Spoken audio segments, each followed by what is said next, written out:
Well, I'm privileged to be here with Professor D.C. Schindler, who is Professor of Anthropology and Metaphysics at the John Paul II Institute in Washington. For my money, one of the smartest, most articulate Catholic philosophers on the scene today. So delighted, David, to be with you today. It's a privilege to be here. Thank you. Well, good. Thank you. And you've written a number of books, of course, on a lot of topics, and I find them all fascinating. I want to focus on this one, The Politics of the Real, which is a fascinating discussion of, a lot of topics that are both in the news, but also at a high theoretical level, especially around liberalism. And much discussed. We got liberalism, we have post-liberalism, we have anti-liberalism, we have classical liberalism, right. We have wokeism, which is a kind of extreme form of liberalism. So I wonder, before we get really into it, if you could just give me in brief compass, a sense of what you mean when you use the word liberal or liberalism. Brief compass is a little difficult. I can start simply. Liberalism basically, it's modern political thought. That arose in the 16th, 17th, 18th centuries. I think we're all familiar with the founding figures, Locke, Hobbes, and so forth. But at a deeper level, so this is classical liberalism. At a deeper level, it seems to me, when you put it in the context of history and especially in relation to the church, it seems to me you begin to see that this what was effectively a political theory actually is a whole vision of reality. So. In part, this was a political vision. I think that grew up as a kind of an alternative to Christendom, which is a culture founded in the church.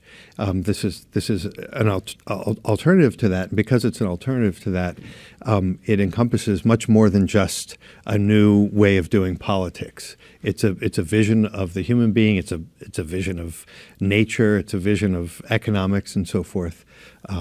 Let's talk about the metaphysical side of that. Sure. You begin with some musings on that little Latin phrase, res publica. I remember when I was doing Latin 101, we did our declensions with res publica. So it's a phrase I've known for a long time.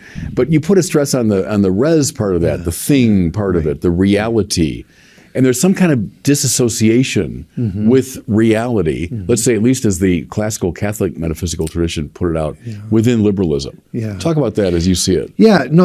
I think that sort of surprises people because, again, typically we think it's just a political theory. And the idea is that liberalism is, it's founded in a kind of a social contract. It's founded on the idea that society is made up of individuals who have free will and they choose to organize themselves in a particular way. So it doesn't seem to have much to do with metaphysics and so forth.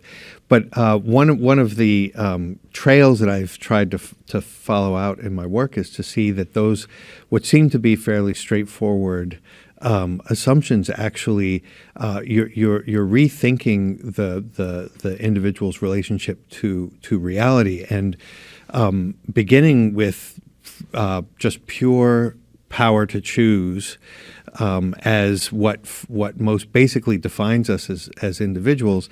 That in all sorts of really subtle but profound ways cuts us off from reality. It sort of establishes a kind of filter that separates us. Now we do all sorts of things to try to overcome that, but I think a lot of that separation is sort of built in. So I thought, well, let's approach this question not again in simple political terms, but actually try to get at some of these deeper philosophical, metaphysical, and theological roots.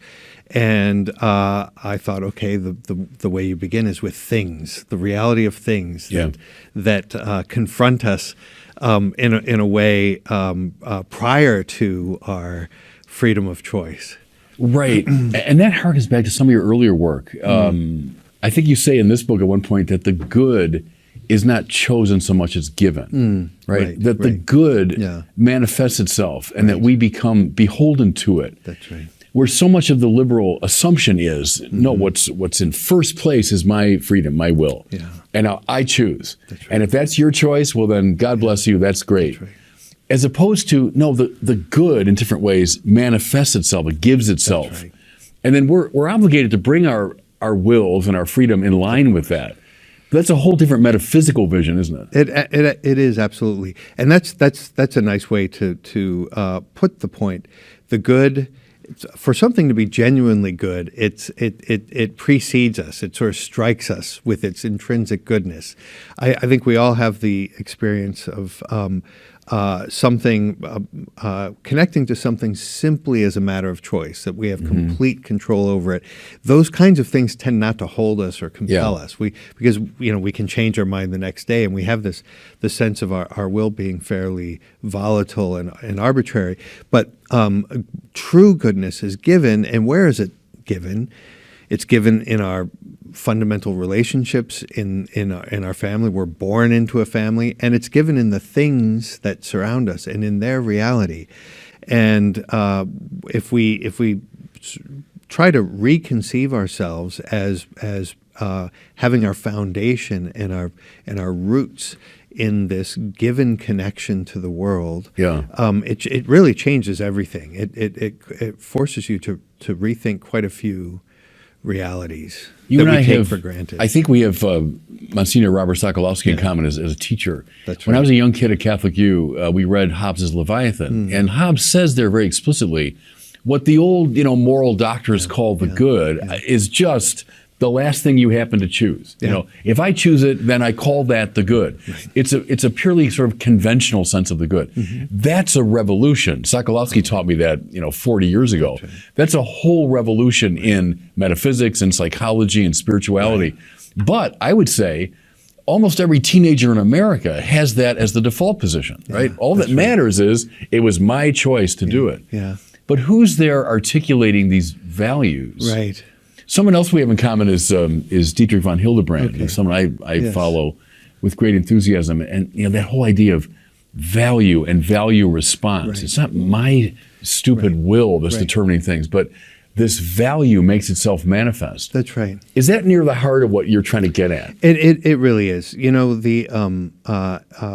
one of the ways to sort of set that into relief with students, I found when I used to teach undergraduates, is to ask them if they're saying something different when they say I like something and it's good. Is that are you saying exactly the same thing? Of course, and everybody recognizes. Right. And that's the thing that's kind of interesting. Even though we are immersed in this particular way of viewing things, we're still natural human beings, right. and the reality sneaks in all sorts of ways, and we can tap into that. That's something that one can connect with. One of the ways is this experience of value, as Dietrich von Hildebrand puts it. I like to think of it as an expression of beauty, what beauty is, and how beauty strikes us in a way, takes us by surprise, and that seems like just a minor thing to be taken by surprise. But if you think about what does that mean? It means that the reality of this thing is hitting me before I can prepare myself and set terms for it and dictate how it's going to be. It rearranges my subjectivity. My subjectivity is not the lord of this experience. Yeah, that's right.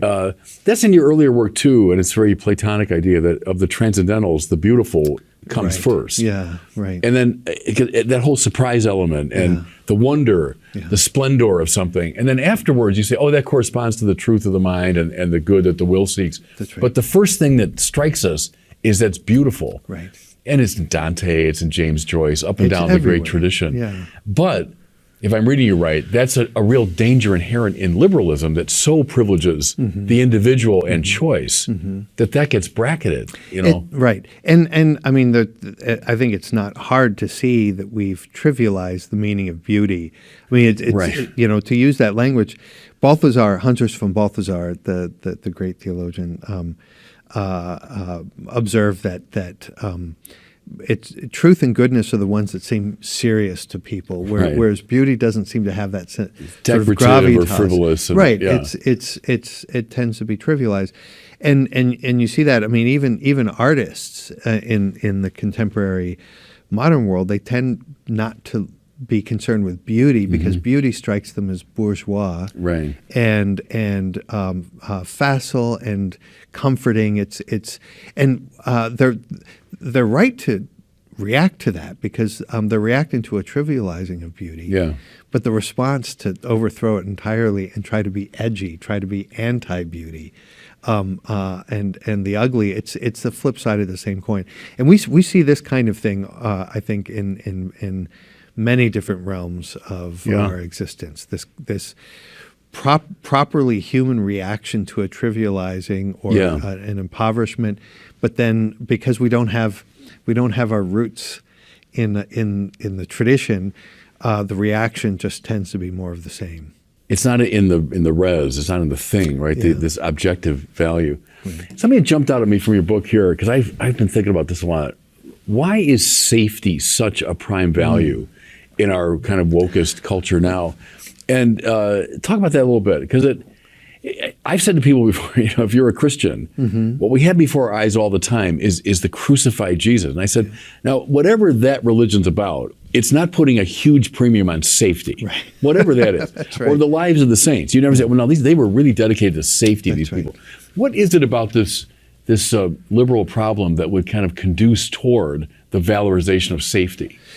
That's a big question too. It's so interesting how any one of these questions you can unfold and start to see the whole thing. But the question of safety is a good way in. It seems to me that safety is one of those things that seems like a safe, universal value. Everybody can be. This is a good common denominator. We're all, insofar as we're all living beings, we're all concerned to continue our life. So safety is something we all have in common. But that the difficulty there obviously is it reinforces all of these habits of egocentricity, you might say, in terms of our reconception of what the will is and what the intellect is and what a human being is. Safety plays into that.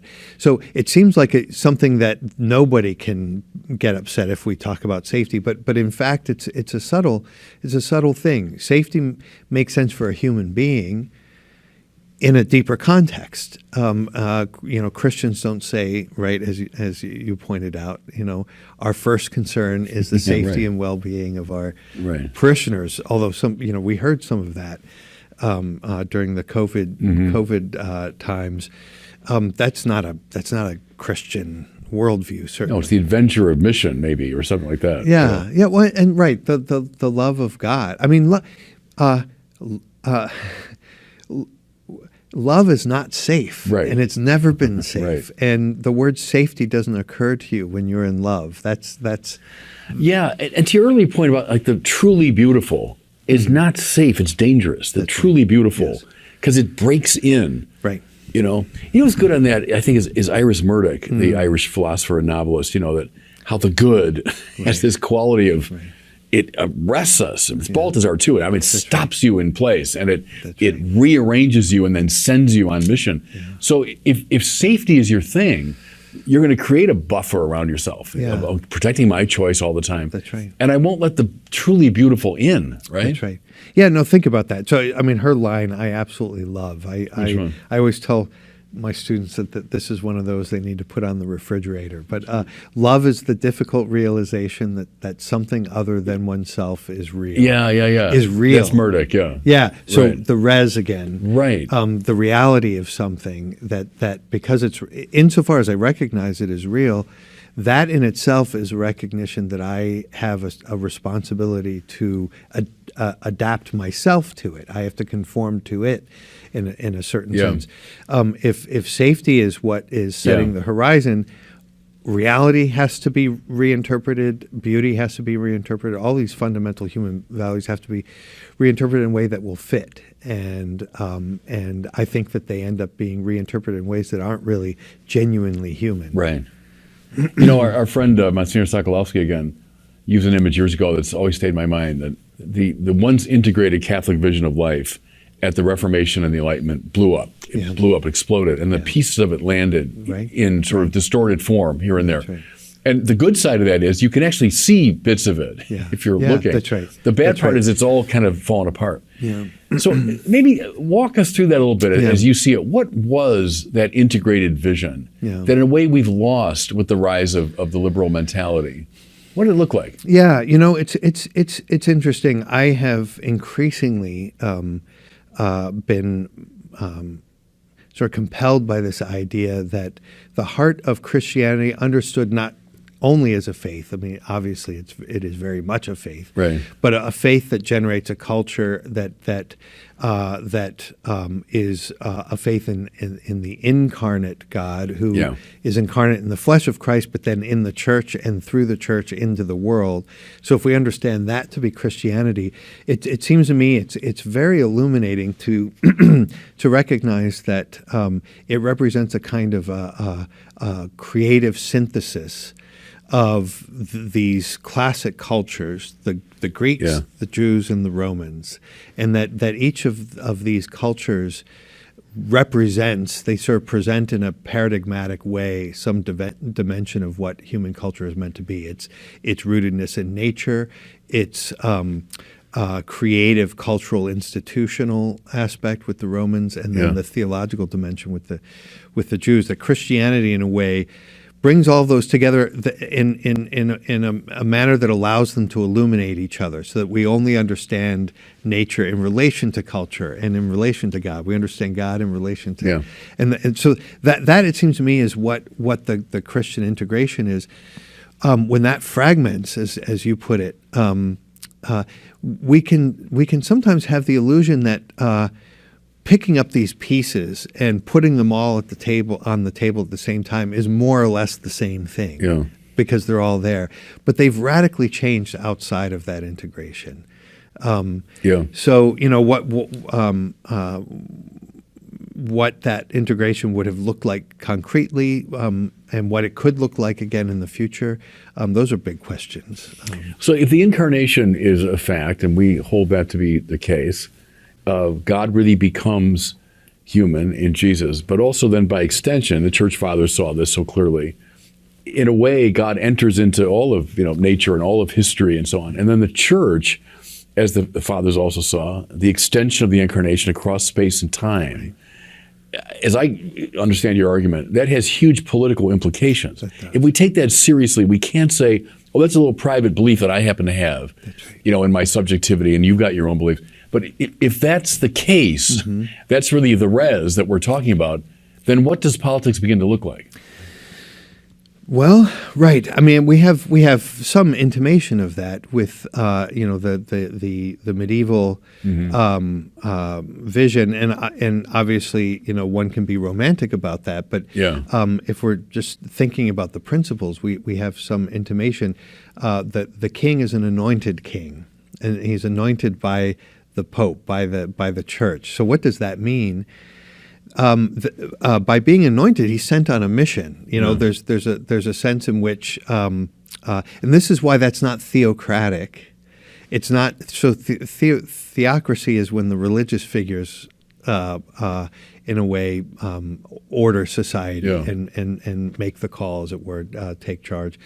Anointing is something different. This authority is handed on to the political order, but it's handed on by the church, and so the authority then that the king receives is a sacred authority that is responsible to the theological vision, and meaning responsible to God and His self-revelation, but responsible to the world as God created it.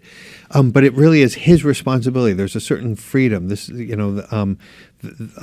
a kind of autonomy of the political order that arises there, but it's a given autonomy, and that's something that's very different from establishing autonomy through separation.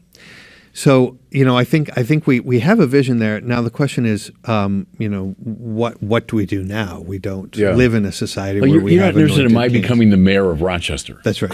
Right. So I'm the bishop of this diocese, but that's right. But talk about the distinction between potestas and auctoritas. So the state, has a potestas, a real power and independence. That's right. But an auctoritas, talk about that coming from the church. That's right. Auctoritas. I mean, in fact, I've been working on a book on precisely that theme.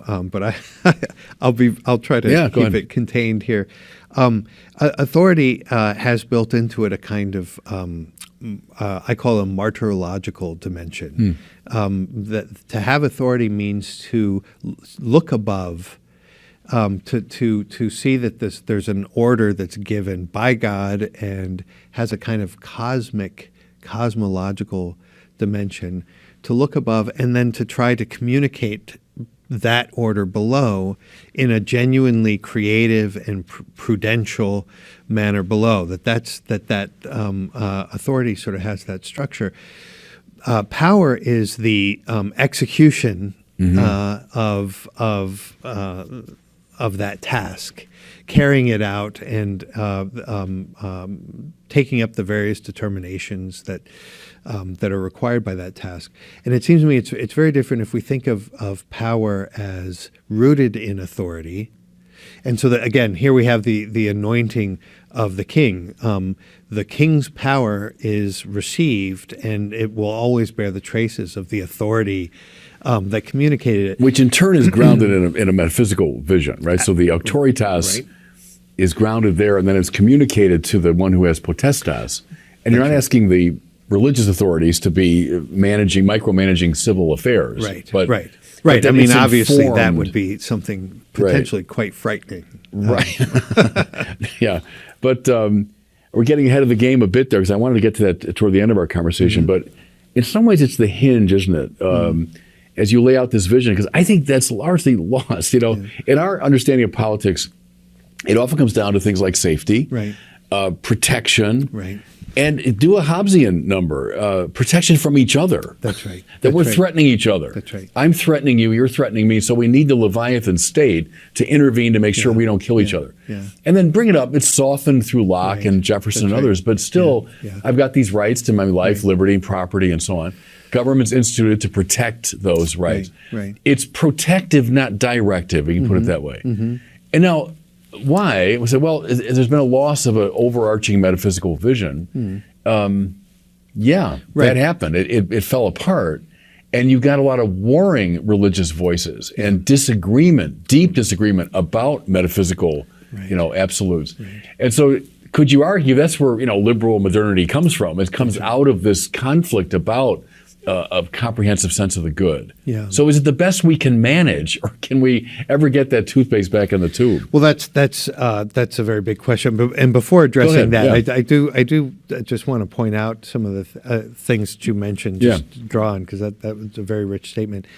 When you radically when you prioritize, let's start there. When you prioritize freedom of choice. That implies a kind of self-enclosed monad of sorts, a kind of an atomistic sense of the individual that defines himself in separation. Now, if society is made up of those kinds of atoms, it's conflictual we'll be at odds with each other. By necessity, but the very logic of it. And even when you cooperate, your cooperation isn't genuine intimacy or connection. It's the other side of manipulation. So there are all sorts of subtle ways that the violence remains as part of the cooperation.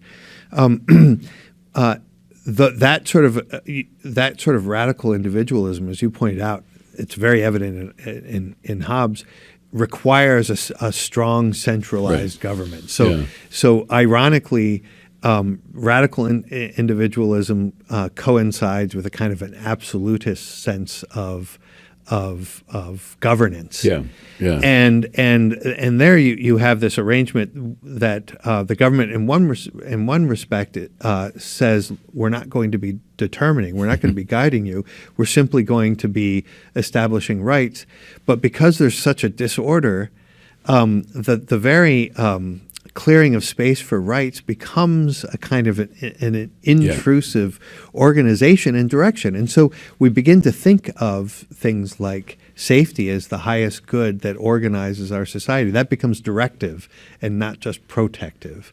Right. Yes, and to your point too, in other books of yours, everyone's got some overarching sense of the good. Right. Even if you're denying it, you say, "Oh, I'm not for all this metaphysical stuff." Yeah. Everyone has something that positions everything else. That's right. There's some summum bonum in the system, right? Inevitably. And you could say with the liberal system, it is just that. It's the protection of the individual, or it's keeping individual choice, safe or whatever. But there is an overarching sense of the good. So the argument that no, all liberalism is doing is clearing a kind of neutral space in which many points of view can flourish is not really credible, is it?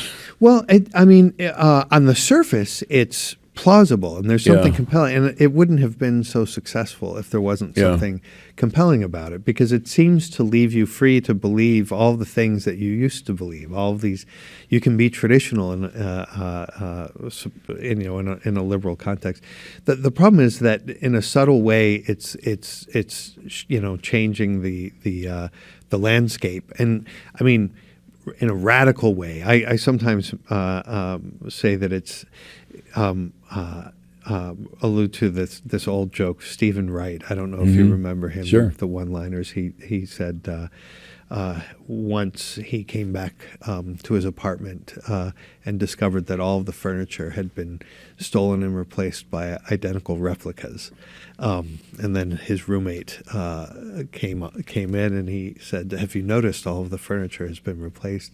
And his roommate said, "Do I know you?" The point being that it's the same furniture that's been replaced, and it looks the same, but in a way, its origins, its meaning has changed, and I think that's the kind of thing that we have. We welcome people who have traditional beliefs in a certain sense, but they have to reinterpret them as traditional beliefs that play along with that have sort of accepted this new horizon and this new metaphysics ultimately. So that's important to keep in mind when this question comes up. What do we do now? Isn't this the best that we can do? We don't want to intrude. We have to recognize that there is a deep and serious prudential issue, but we have to recognize that we are intruding. I mean, in fact, there is a vision of reality that is being imposed on everyone. It's not as if the choice is between a neutrality and a substantial vision of the human being. In any event, they're we're competing substantial visions. Exactly. And that then it's a fair discussion. Then you can actually have an open discussion. Right, and it's on the same plane, the metaphysical plane. Let's talk about the American founding a bit. Okay. You live and work in Washington. I studied in Washington. I grew up, revering the great American figures, the monuments to Jefferson, Lincoln, and Washington, and studied the founders. A standard telling of the story is, coming up out of an oppressive sort of medieval traditional arrangement, seeking freedom and equality and individual rights. The founders threw off these old forms and said, we're going to adopt this, new vision. The back of the dollar bill has the pyramid with the eye on top and Novus Ordo Seclorum underneath it. It's a new order of the ages. And, look, as an American, I took that as a kid. This is great. That it was a new order of the ages, and thank God, And then press it further, those who really advocate for the American founding, that all these values like freedom, equality, human rights are grounded finally in the Bible. They're coming up out of the Christian tradition. Now, in a mitigated form, a kind of a deist form and all that. But if someone were to argue with you and say, well, look, you're kind of a glass half empty guy. I'm a glass half full sort of guy. I see the founders as embodying a lot of the great values of the Christian tradition. What do you think is, at stake in how we read the founding? There's a lot at stake, and this is the argument that one hears all the time, and it's an evident one because there are so many obvious achievements in the American regime, and for a time it was a model for the Western world and that kind of thing. There's less enthusiasm these days than there was 20, 30 years ago, and it seems to me one of the early critics of liberalism from a Catholic perspective was my father. I think he did some pioneering work, and he sort of predicted some things that I think are becoming evident now. So the question is, some of these extreme tendencies that we witness today, what's their relationship to the founding? Yeah. Is this a working out of presuppositions there? Is it the case that once you've tried to start a political order from scratch, does that kind of revolutionary spirit, in fact, enter into and erode these values that we all, we can see these things, the dignity of the person, kind of a respect for the individual. These things have biblical roots, but if this new context, the new form that they have, as you said, people will generally concede that we're securing these goods on different grounds. Do those grounds actually sustain the very things that we hold dear? And your are they father capable? argued no. And he argued no. And I mean, I think we're starting to see that. Yeah. It's very hard these days to defend, say, traditional values of marriage, for instance, on the basis of principles that one sees at the founding. Typically, if one wants to defend things like traditional marriage, you have to appeal to a kind of a culture presupposed by the founding rather than the founding principles themselves. And that's telling to me. And then if we're going to do that, then let's go to their basic roots. And find the most secure foundation for things like freedom of the individual and dignity and so on. Which leads to the question then naturally, what do you do when there is no consensus around these questions of basic goods? Right. So let's say with Sokolowski, yes, it fell apart, it blew up. Well, we got to deal with that. And is John Courtney Murray right in saying, what we have in America are articles of peace. It's not an overarching account of the good. Right. Murray might say, look, I'm a Jesuit priest. I know all about that. But our founding documents are more articles of peace. How do warring people get along with each other? So there's a Hobbesian element there, but you might say, look, that's inevitable. Right. We have to have that. What do you do when there is no consensus about the grand metaphysical questions? Right. Well, you suffer, first of all. But the suffering has to be in the context of holding fast to what's true.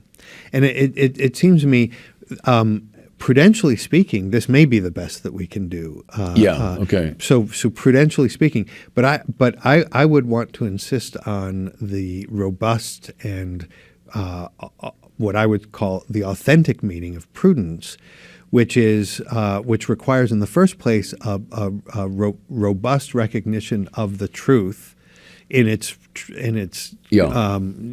authentic sense, its full sense, and in light of that, what's the best we can do in these particular circumstances, and that's a different kind of thing, because if you think in those terms, the particularity of the circumstances are actually being elevated into the truth in some way.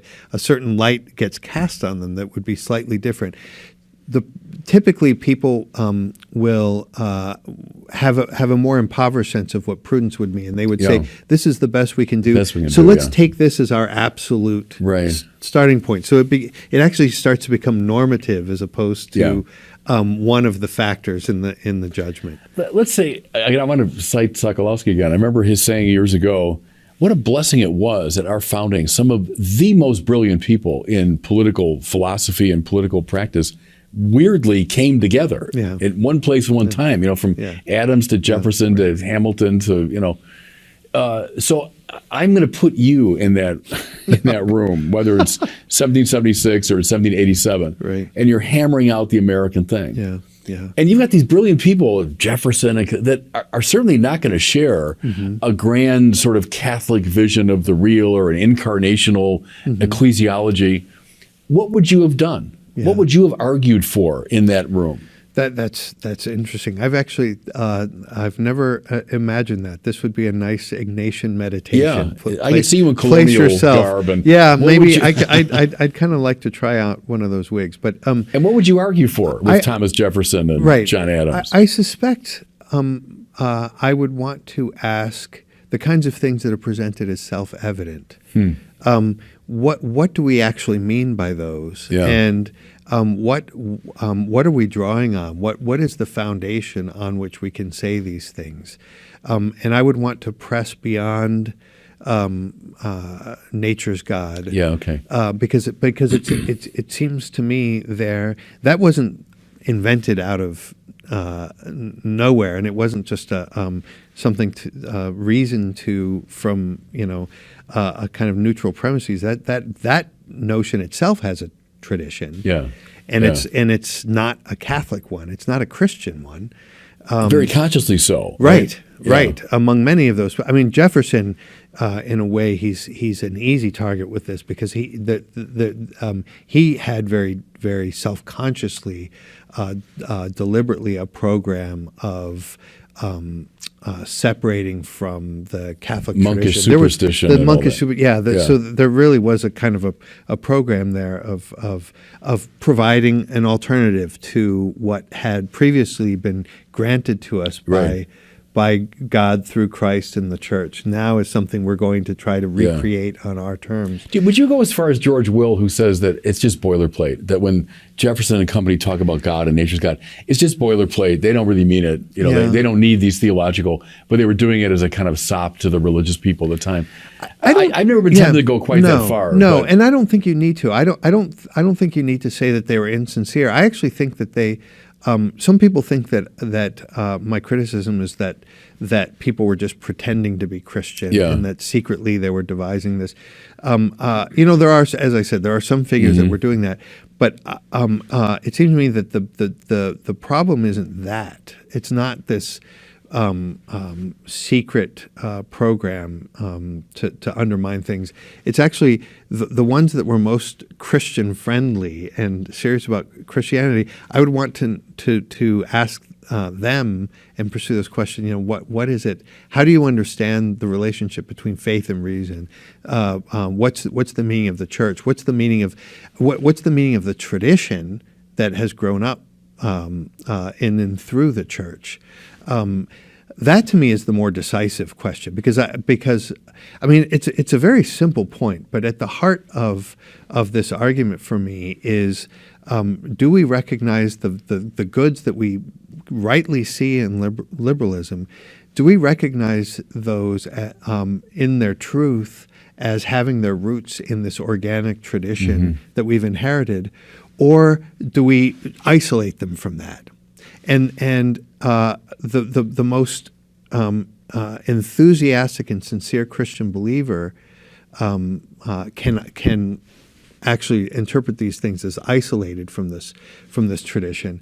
So that's the main issue. And my contention is the moment you've separated from this tradition, it's going to evolve and devolve over time, and it really is a matter of time, and we're bearing the fruit of it. And that we're now. seeing some of that now. Yeah.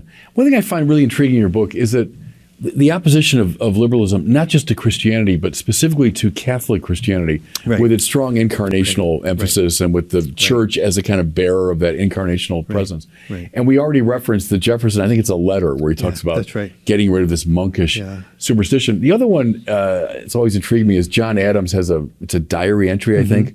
He wandered into a Catholic church in Philadelphia during that, 1776 period.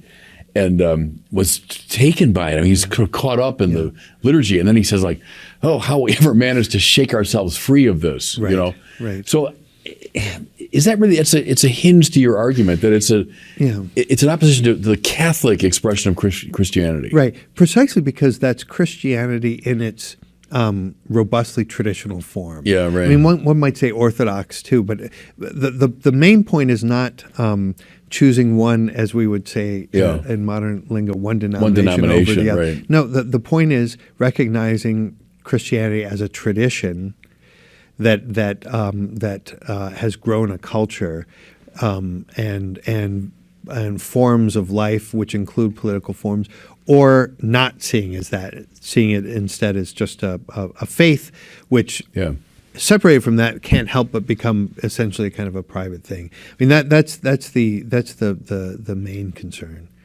Where did Tocqueville get it wrong? So I mean, the standard reading of Tocqueville is comes over here, witnesses American life, and says all this religious energy and diversity.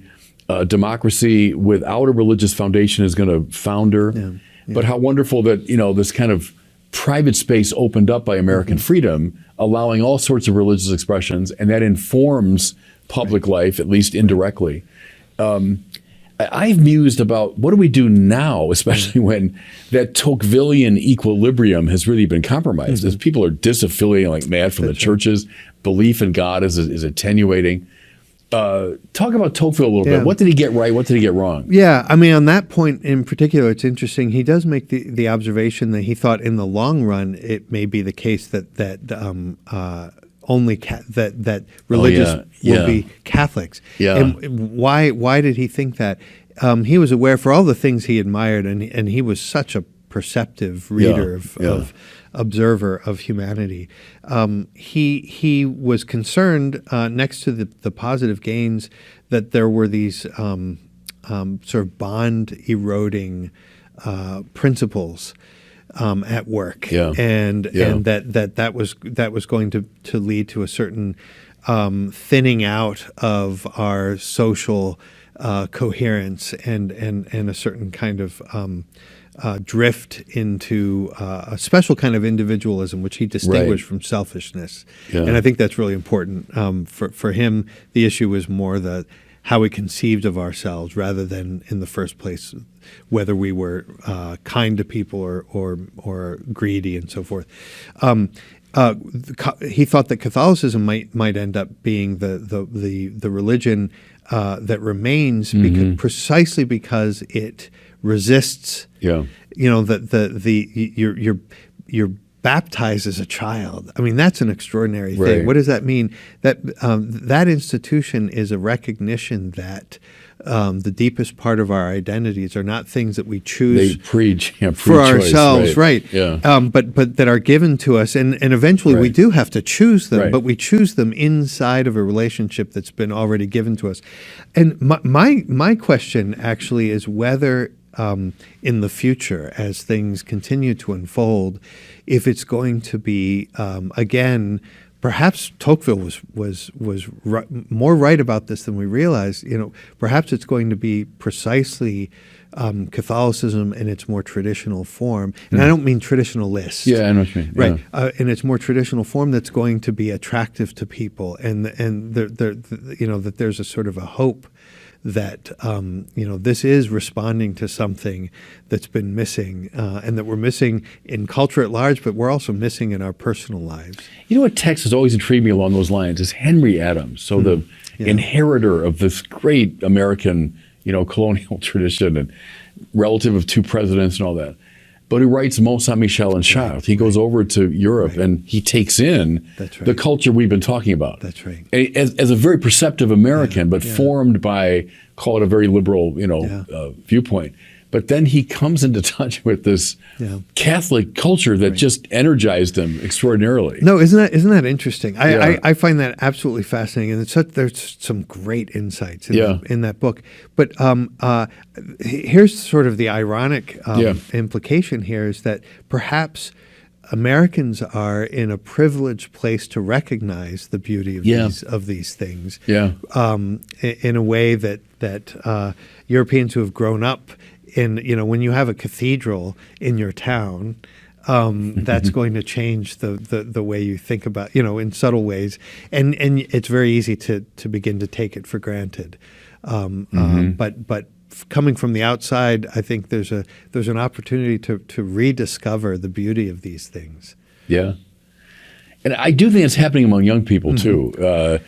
Especially in our wokest time, I'm kind of with those who say there's a trajectory within classical liberalism toward where we are now, because you got to just keep finding new groups to liberate and new forms of oppression, and and then the ever increasing focus on the self and the sovereignty of choice and all of that. But that's such a desert landscape, isn't it? Right. I think of like the Iris Murdochs and the Balthazars and the Dietrich von Hildebrands that would just see that as such a desert, and to open people to this kind of glorious, beautiful culture. That's the hope, but it's actually an indication of at the same time of a special challenge these days. I think the post-liberalism is one of the big movements of our time. Yeah. I mean, it's a growing movement, but I think it's arising precisely after liberalism. It tends to lack an anchor in something substantial. Yeah. And so we're beginning to see some really frightening instances. People are so tired of wokeism and the kind of exaggerated forms of liberalism that they want the absolute contrary as you sort of take solace or consolation in something that's a sort of a violent overthrow of that.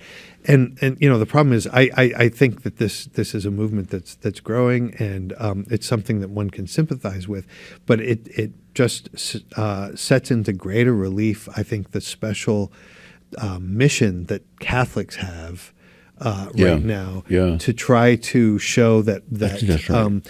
it's because Catholicism isn't post-liberalism in the sense of something that's emerged after liberalism. Yeah. It predates all of our liberal institutions, That's right, and it's continued. Yeah. And so there still is this green branch extended to us that we can reattach ourselves to and restore a healthy culture. I think that's right. A line in your book that just jumped out at me was James Madison himself says the first of the freedoms is religious liberty. The other one's grounded in it. Because I thought that's exactly what John Paul II says, that the first of the liberties is religious liberty. But articulate, I'm anticipating, but what's the difference between the way Madison put that and the way Karol Wojtyła would put that? That's a great question. Karol Wojtyła never understood liberty apart from truth. Yeah. So that was a great theme for him. In fact, I recently heard that if there was one sentence from Scripture that he, if all the rest would disappear, but he could hold on to one sentence from Scripture, the sentence that he would hold on to, he said, was the truth will make you free. Set you free. Okay. Yeah. So for Wojtyła, and I think this is a properly Catholic understanding of religious liberty, we have freedom to practice religion precisely because of the truth of religion, and it's being rooted in, again, I keep using this word, but being rooted in the tradition that actually enables you to first of all practice your own religion. But I would argue, and this hasn't always been recognized properly, adequately in history, but that also is precisely the same resource that would allow you to recognize the dignity of other traditions and so forth. That's very different from saying let's clear the deck, let's clear the space, and all possible claims for religion are equal. So that's a traditionless approach. And what happens there is that what you then give liberty to is not religion. It's because religion was always part of a tradition. It always had a cultural dimension. It was always public. It always included politics, the political sphere in its particular way. This is a freedom for you might say worship, understood as just strange little things that you do inside this private space, and faith as a private belief. That's what's being granted. So I don't think that's religious liberty at all. Right. I think it masquerades as religious liberty, and it can masquerade for a long time in a way that persuades a lot of people. But it's a very different thing. Yeah, because I think that is a hinge upon which your book turns in a way, is that Madison and Wojtyła and how you understand those two things. I wonder if someone listening to our conversation might say, well, okay, this fellow sounds like an integralist to me. Like he just wants to, create one great theocratic sort of society. But the book, in fact, explicitly bears the title, The Church Between Liberalism and Integralism. So say a little bit about what differentiates your view from, it's a rising movement today of Catholic integralism. Yeah. What makes your view different from theirs? Thank you for the question. I get called an integralist and confused for which is strange because anytime I've written about it, it's always been from a critical perspective. But it sounds like it because the one thing that I would affirm with them, and I'm grateful to that movement for, is a recovery of a sense that the church has a kind of an authority that bears on the political sphere in some respect. So that's something I think that we've conceded, and even the most sincere Catholics in the previous century conceded that too quickly. That the authority is a private matter, it doesn't have this kind of public form. So that's one thing I affirm with them.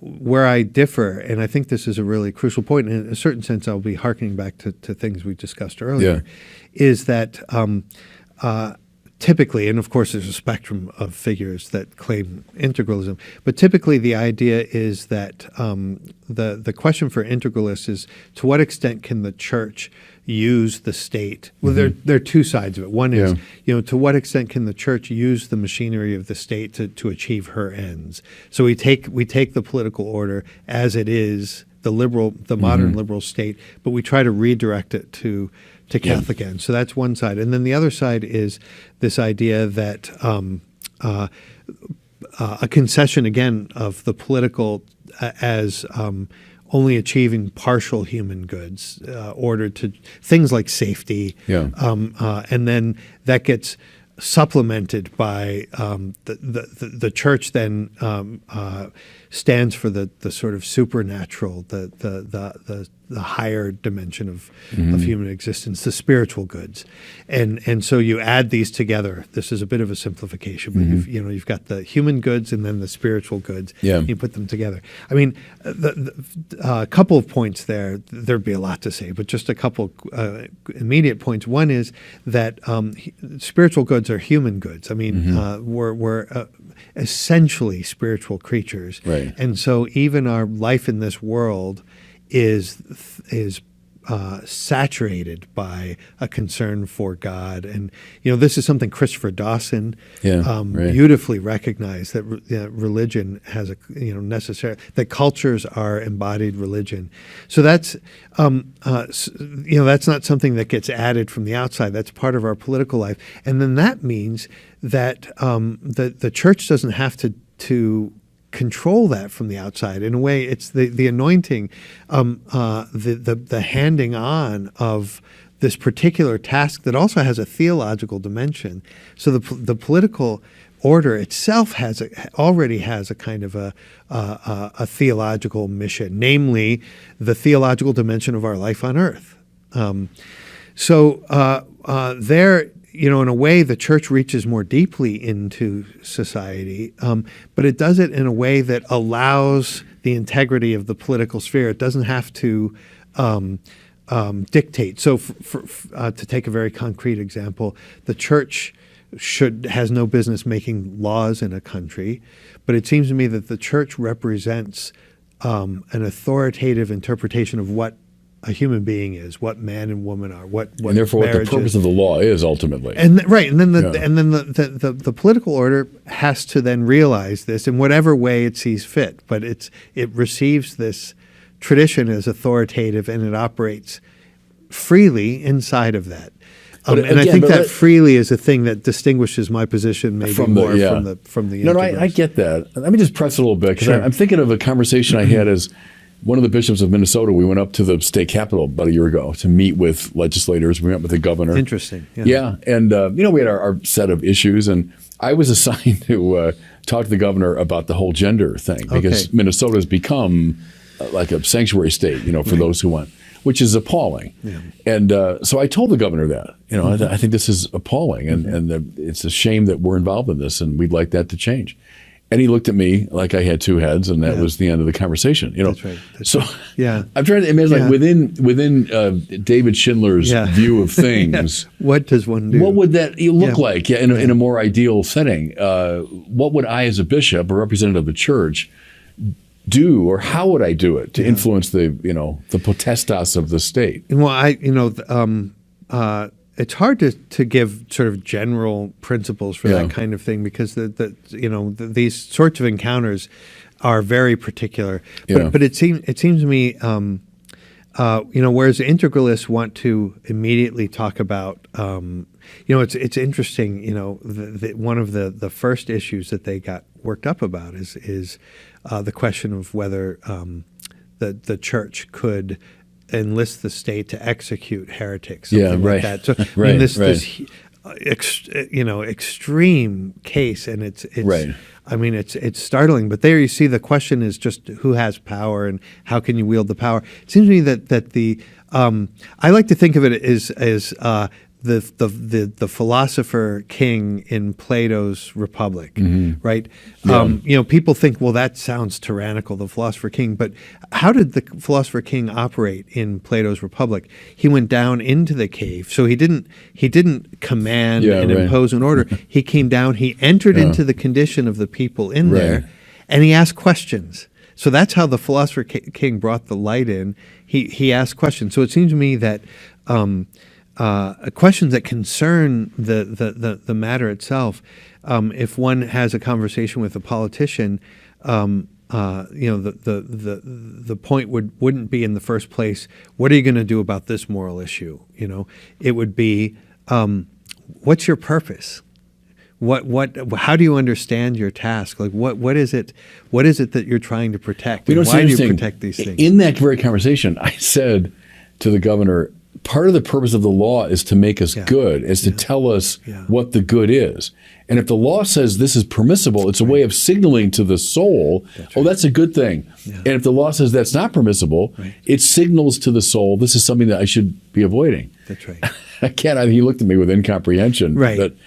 I mean, that's the thing is we these require long conversations. Right. Yeah. Yeah. Right. But that's the way to go. And then you point out that that's not leaving people freedom. In fact, by establishing laws in this way, you're imposing a sense of the good. Mm-hmm. And if you can actually make that clear, then you can have an open conversation. Well, why on what basis? Why is this good, and how does it compare? And how do you respect this other view, which you claim to be able to respect? In fact, how do you do that? And is it? I'm thinking out loud here, but would you hold the church has become too much sort of in a hand-wringing attitude and withdrawing too much from the public sphere, and well, that's not our business. And part of the answer is a boldness on the part of the church to come forth into the public arena, right? And to propose, as John Paul said, not impose, but propose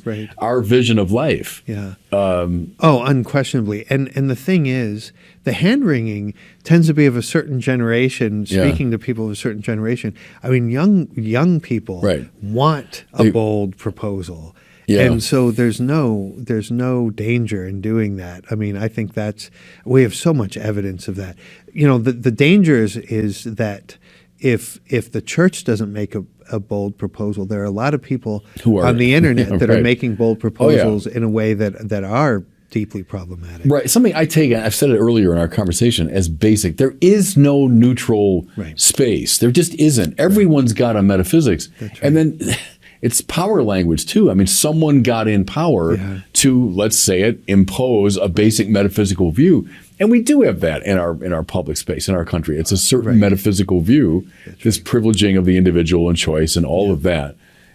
So let's have a vibrant public conversation about it, and the church proposes its view. Yeah. And go back to Balthasar and von Hildebrand and company, do it in a beautiful way that's compelling. Right. That's right, and show that the resources are all there. That this is, so the danger would be that the church makes her proposal, other people make their proposal. We're meeting in this space, and everybody's kind of got a perspective. I think the church's proposal has to be bolder than that. And again, to go back to Socrates, when he made his argument with in the Gorgias, for instance, he said. It's not that I'm trying to convince you of my perspective. I'm trying to show that you yourself So this was the sophist who was rejecting beauty, truth, and goodness. I want to show that you yourself are in disagreement with yourself. Yeah, right. And that's that. It seems to me that if the church's claim is true, it has to be the case that what the church. So here's the remarkable thing. It has to be the case that what the church is proposing is in fact at the very depths what everybody actually believes and wants. And I hold that. I mean, I would hold that clearly as a Catholic. So maybe just be animated by that confidence to go into those conversations. Wasn't it Stanley Hauerwas, I think, said, I don't want the student to learn how to think for himself. I want him to think like me. And that sounds, arrogant, but it's based on a sense of, look, I think I have the truth here, which deep down you want too. That's right. That's right. I always clarify that it's not that I have the truth; it's that the truth has me, and you and I are in the same relationship to the truth. This isn't compete. See, liberalism has taught us to think that every interpretation of reality is a competing opinion over against others. Yeah. And it seems to me once you concede that, you're never the game's over. The game's really already over. And the point is that we don't begin with an opinion or an interpretation. We begin with a recognition that there's a truth that precedes us, so that when we attempt to articulate it, we actually have grounds for correcting our interpretation and recognizing what I had thought previously is actually not adequate. You can't really do that if it's competing opinions. Listen, I could talk to you all day. Our time is up, though. Maybe it's a good note to end on, the beauty and universality of truth. But thank you so much for a great conversation. Oh, thank you. It was really delightful. God bless you.